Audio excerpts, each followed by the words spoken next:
Hey y'all. Hey Virgo. It's your girl Jay, the High Priestess, back at it again with the general tarot reading for Virgo, Sun, Moon, and Rising for Aries season 2022. Baby, welcome to 2022. Officially, spring equinox has sprung and the planet is going to start coming to life, back to life, and so will you. You will start to come back to life. You will start to come back to life. You will reanimate, and it's important to enjoy the slowdown period because it is going to be very chop,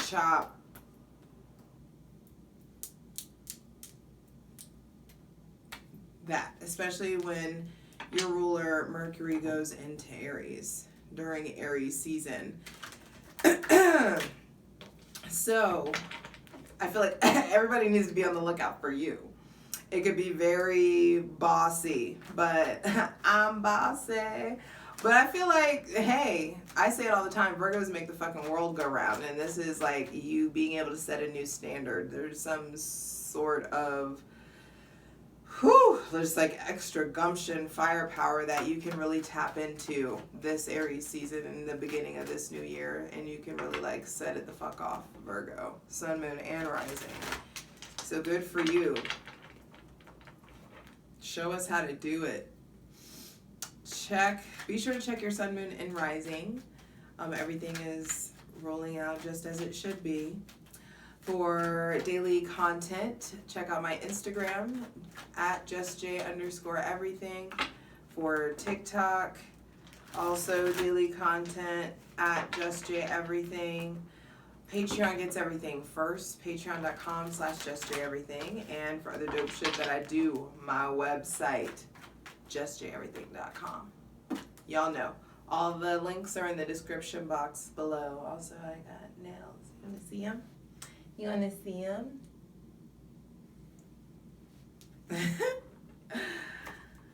But either way, you guys are still processing a pretty heavy hitting full moon in your sign on Virgo from March 18th.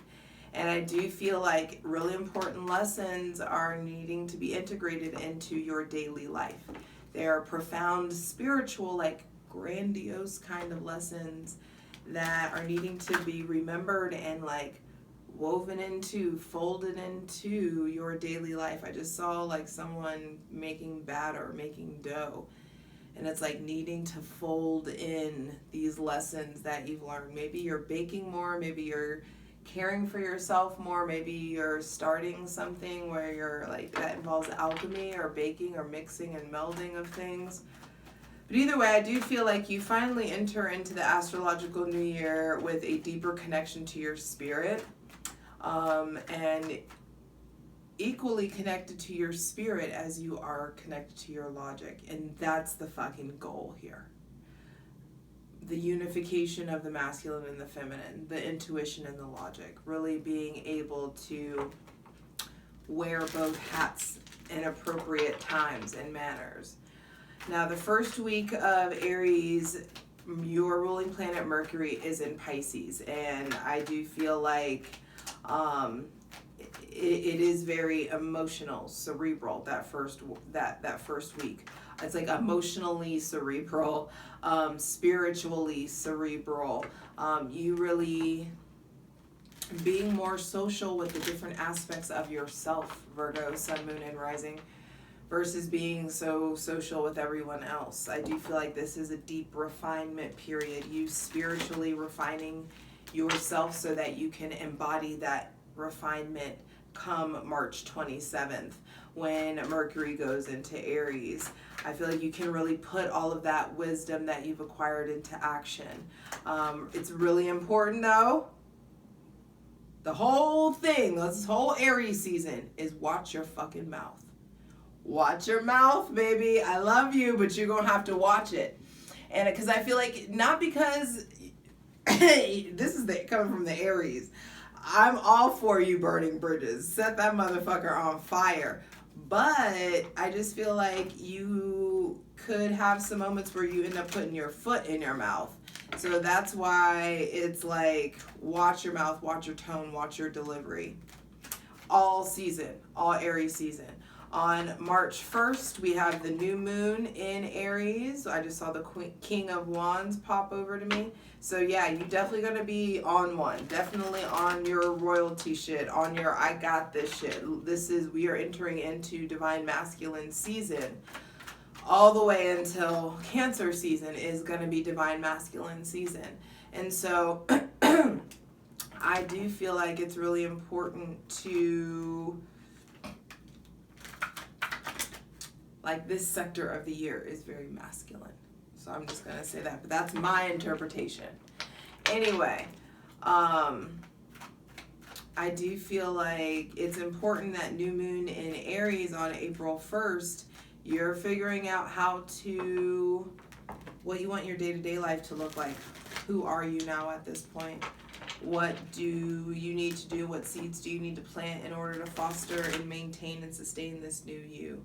On April 2nd, the sun is going to be conjuncting your ruling planet Mercury in Aries, and new ideas are booming. Clarity shooting through. Really just being able to do things quickly. Lots of clarity coming in, lots of understanding coming in, lots of assertion, authority coming in. It just feels like a great time to get after it, to go about it. Great time to network, to socialize. Great time to really like brainstorm. Mercury is very, very active while it's in Aries, and I do feel like y'all always make me paranoid. I gotta check the camera. But Mercury is very active in Aries this season, and I feel like it's propelling you into being a much more like bolder you. You're getting back out there in some sort of way. You're coming back to life just like the planet. On April 10th, Mercury is going to be going into Taurus, and that's when the slowdown period comes in. That's when you can really like stack up. That's when you can really like another period or another phase of refinement. Trust and believe. This healing shit, this refinement shit is a lifetime long thing, Virgo. So it's always going to there's always going to be a piece of you that can get better. There's always something for you to strive for. And I mean it when I say Virgos make the world go round. Whatever it is that you govern or you're in charge of, it's like you're the voice of reason often. You're the one who like can, it's like because of you, the gears are well oiled. It's like you make any machine a well oiled, well functioning machine. And we need you to have that critical eye. And so I do feel like Mercury going into Taurus gives you that period of refinement, of pouring back into you, articulating the best ways for you to really luxuriate yourself, take care of yourself. How can you raise your standards? How can you have more saturated, delicious, rich conversations? How can you add higher quality to things? It's just going to be a great time for you. But I feel like you're really learning the power of how to really think before you speak while Mercury is in Aries. On February 16th, we have the full moon in Libra, and that's going to be handling a lot of whatever's going on with you relating to people. Specifically your romantic relationships, but I feel like just relationships in general. This is going to be putting you in a position of really dealing with any issues or things that need to shift in regards to you, your spouse, your business partner, business contacts, open enemies,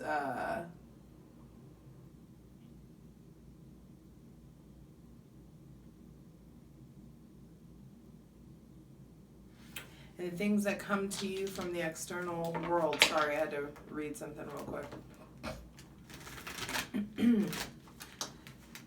Then we close the season out with another really powerful conjunction. On April 17th, Mercury conjuncts Uranus in conjunction, meaning they meet at the same degree, and they conjunct in Taurus, and it's very one foot before the other. This is another, like, I feel like this is a great season of initiating things. Whatever you guys have, you're planning on starting, I feel like it's great to really wait until mid-April, late April.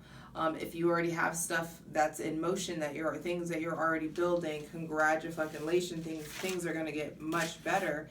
But I also feel like there's like even more that you want to do. There's so much that you want to do, but you don't know where to start. And now it feels like you guys have really figured out where to start. You figured out where to like how to like insert this new thing or initiate this new thing. Damn it, I left my water.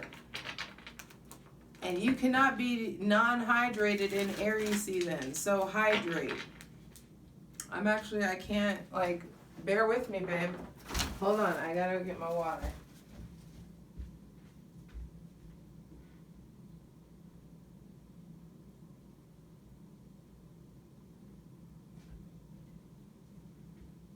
Hold on.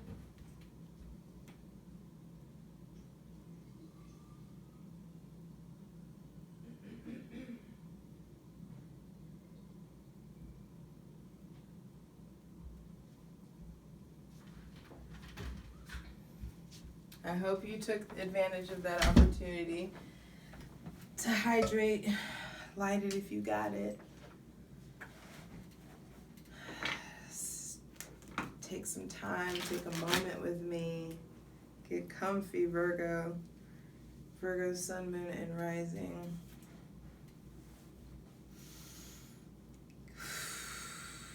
Asking you to get comfy.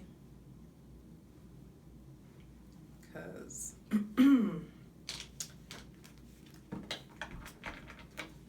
opening ourselves up to receiving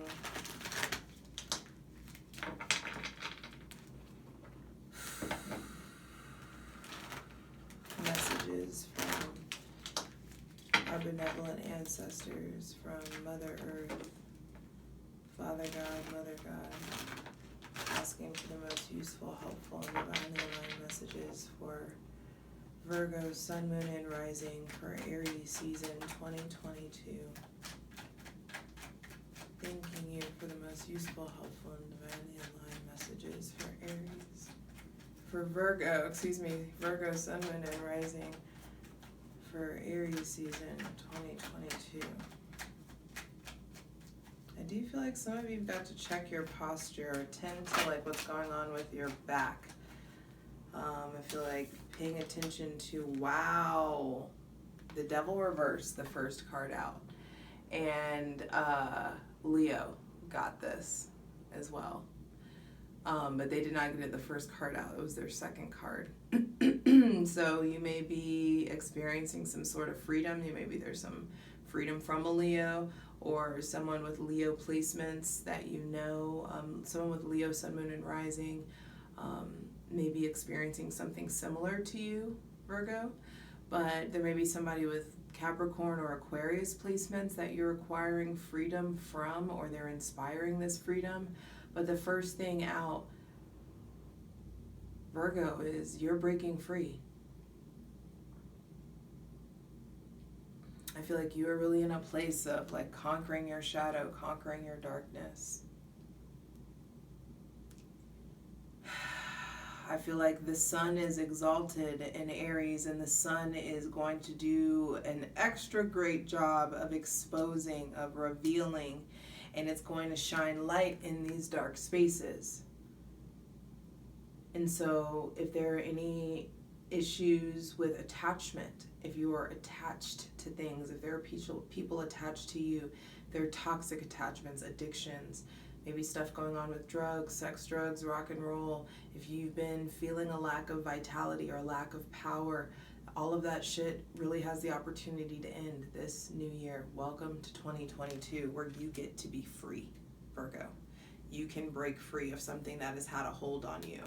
The moon, and I feel like you're breaking free of it mainly because you can't carry the weight of this being a secret anymore. Whatever secret it is, maybe it's had to do with a Pisces or a Cancer. Maybe it's had to do with your mother, or you've been trying to hide something from a motherly or a spiritual woman, or a spiritual person, motherly or spiritual person, excuse me. It's just important that you trust and believe that your freedom, your power is there for you should you reach for it. It's up to you. But you will be required to look your darkness in the face. What are you afraid of? What can't you do without? What has had a hold on you for too long?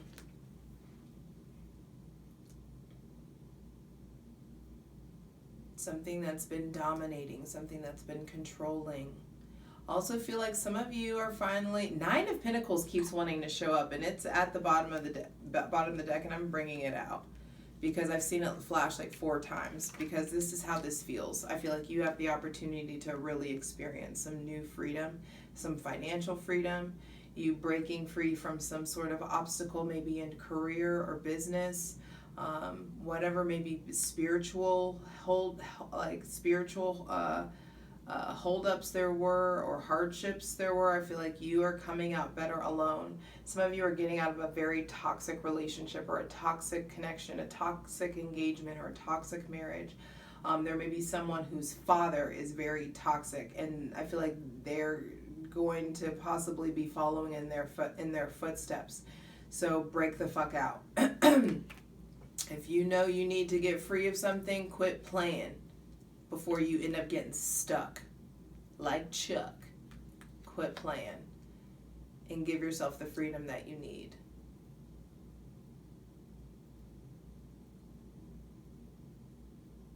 Have you been experiencing bondage? Is there some sort of like something that's obsessive?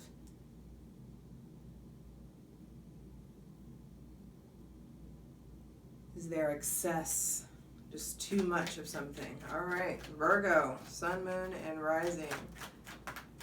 And that was the big thing, is like get after it, get into it. When I was getting into your energy, it didn't even want to channel it, just like film the reading, just get into it.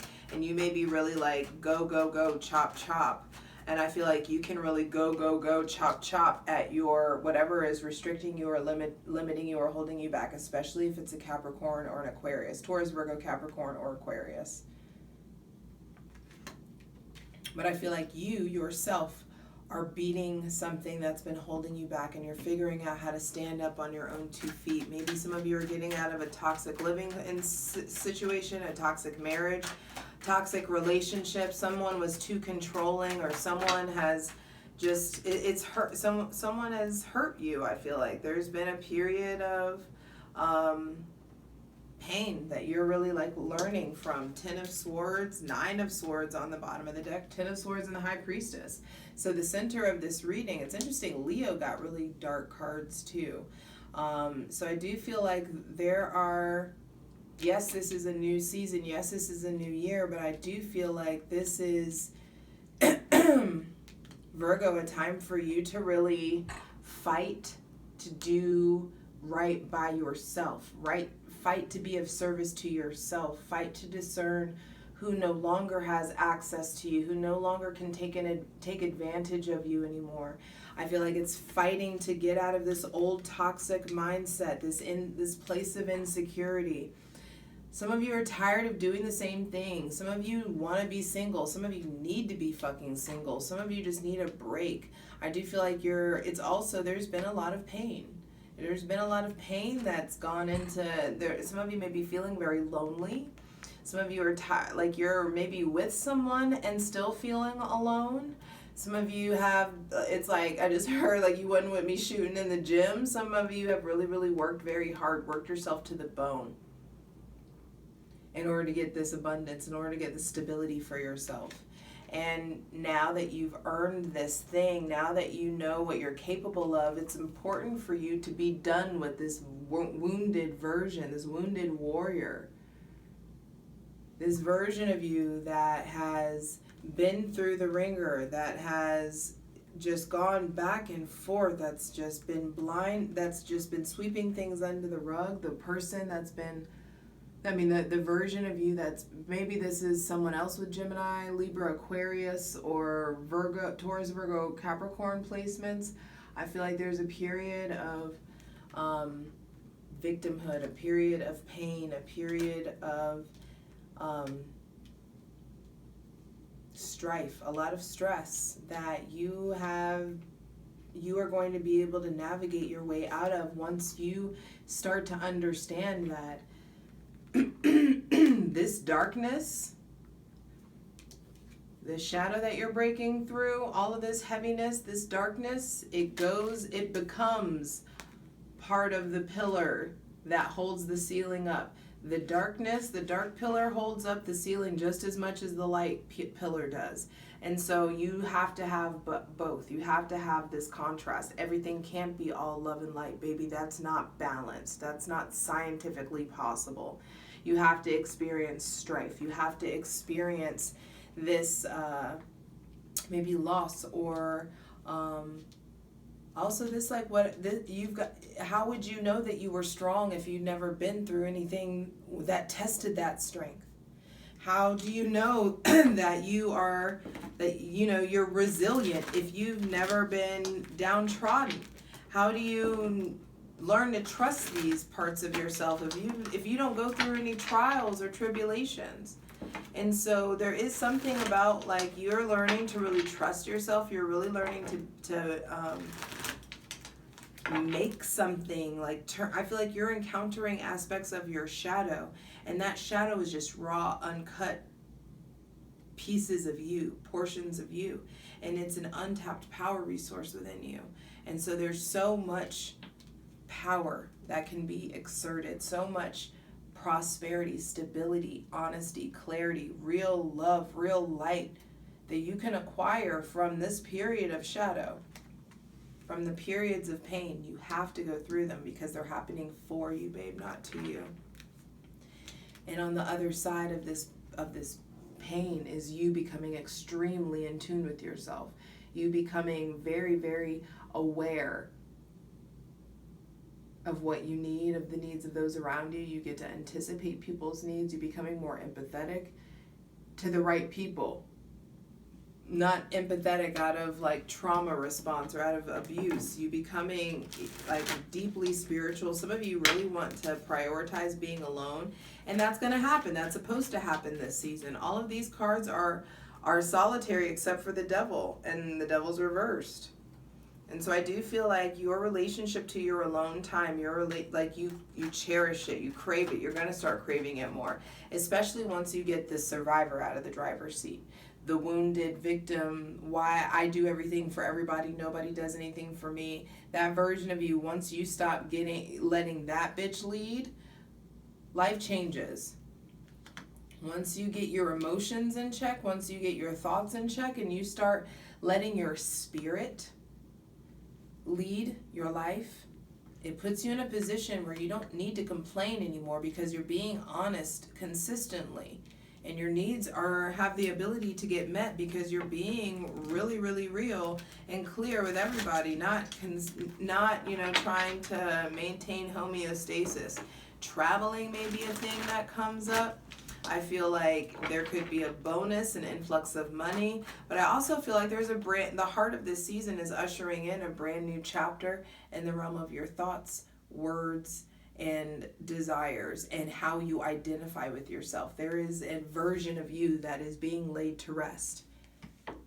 And this more spiritual, more autonomous, more like mystical, more. Why is it always you that burns me? It's always the Virgo video that burns me. 24 minutes in, and it just, like, cuts out. I hadn't finished the damn video, and it's gone. Final cards that came out were the High Priestess and the Hierophant. And the major thing that I wanted to get from this is that both of these, I feel like what's coming up, and I'm happy I'm doing it from this angle so you're going to be able to see a little bit of it, Virgo, without the plunge. But I like how the continuation from this dark pillar into the blackness, like it actually goes from the Ten of swords to the high priestess.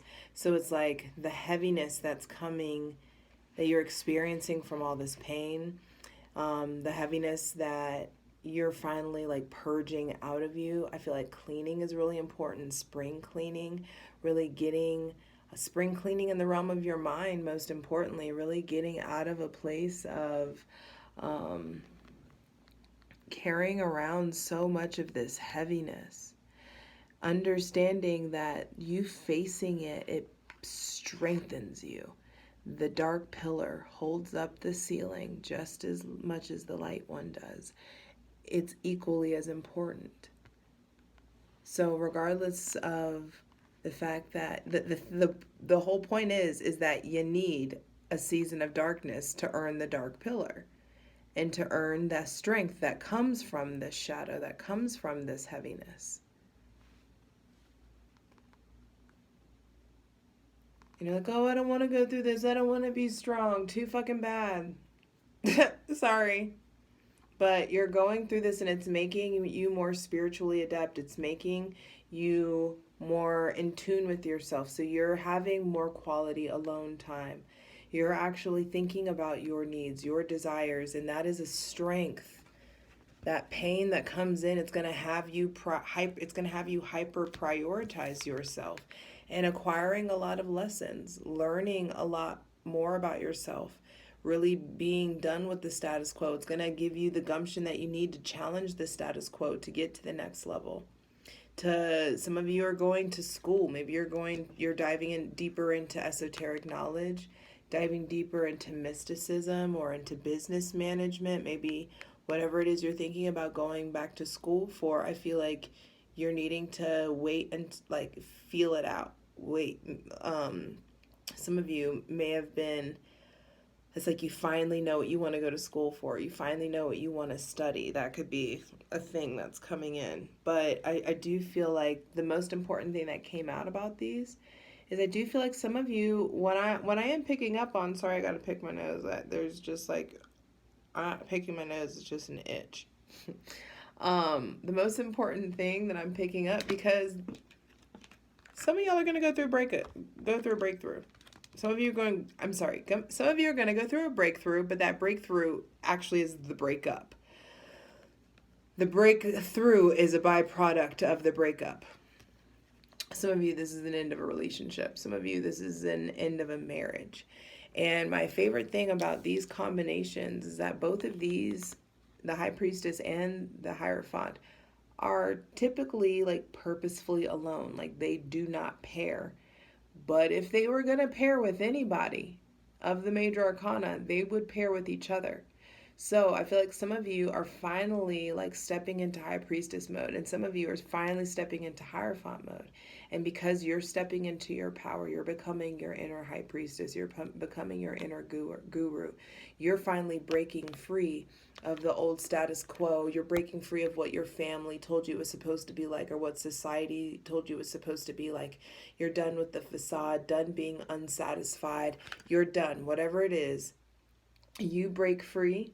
And all of a sudden, I feel like you get to really attract in a match. And this doesn't have to be like romantic. It could be platonic. It could also just be in regards to business, a great business opportunity, or a mentor or business partner that really works for you. Whatever it is, you get to attract it in. And I feel like it is a very good fitting for you. This is a couple here that is not codependent. They're both very familiar with their sovereignty and how they wield it. They are both have their own careers, are both living their dreams, living their purpose. I feel like they are both like, even going as far as, and this isn't going to be for everybody, but these are two people who are really working for the God of their understanding, working for the divine.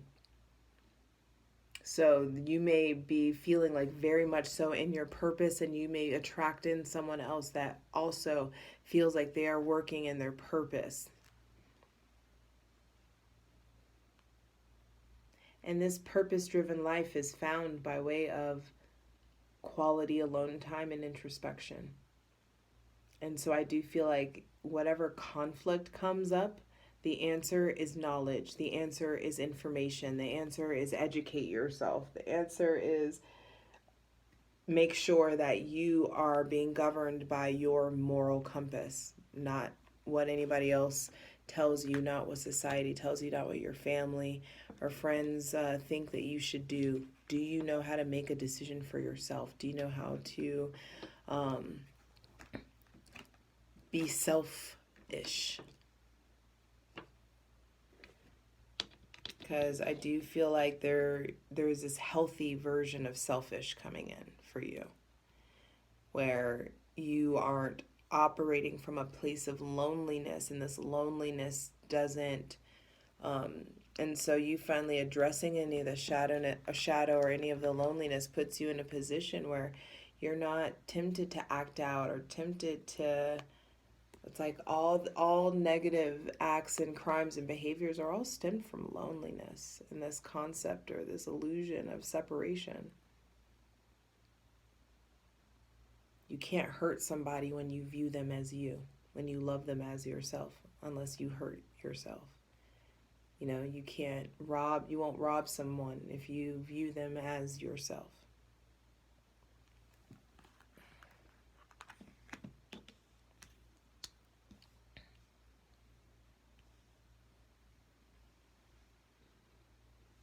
You can't hurt or harm people unless you view them as separate than you. Does that make sense? I hope that comes through for you. You can't hurt or harm or bring yourself to bring harm to other people unless you view separation. But that separation is an illusion. And with the Wheel of Fortune on the bottom of the deck, what I'm feeling here is that you are really understanding what is within your control and what is outside of your control. 8:08 on the clock. So there are some big cycles ending. And I feel like you're going to be hearing things from the grapevine. Some of you, that was also a thing that came in. There was this big download that came in for someone's marriage. Maybe that's why I got cut off. Was because there was something that came up about like some of you are wanting to break out of a marriage. Some of you are done being controlled. Some of you are going to be. It's like you got into this marriage or got into this relationship whenever you were at this point in your life.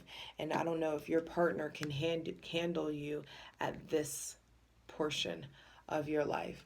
And I can tell you, if they can't, someone else can. Because when you get to this level, you will attract this divine counterpart. And some of you are like, oh shit, you hear some shit through the grapevine or hear something through the kids. Kids may expose a lie or may expose a betrayal. Well, when I was at such and such house, they did that kind of stuff. Well, this week when I was at my daddy's house, that kind of like exposure. There may be some kind of like truth that gets exposed. Some sort of lie that gets exposed, but I can promise you what's done in the dark comes to light.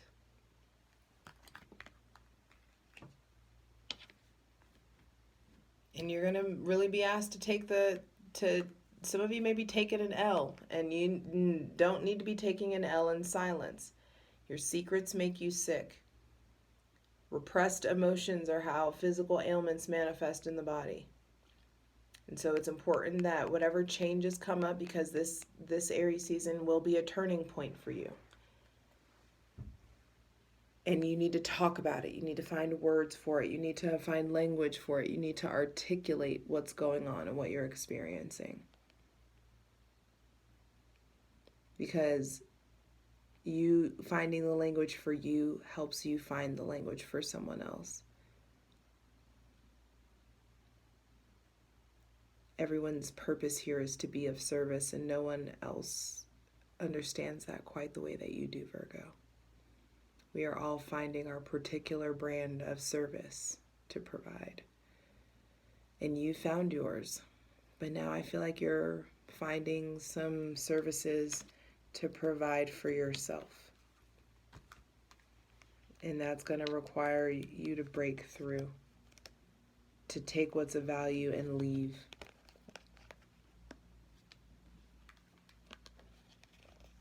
So that you can welcome in and experience true stability. All right. I love you. Let's get into it. I got to recover from the fact that I thought I lost the whole reading. So I need to go smoke a cigarette. I love you guys. For the full version of the video, go to Patreon.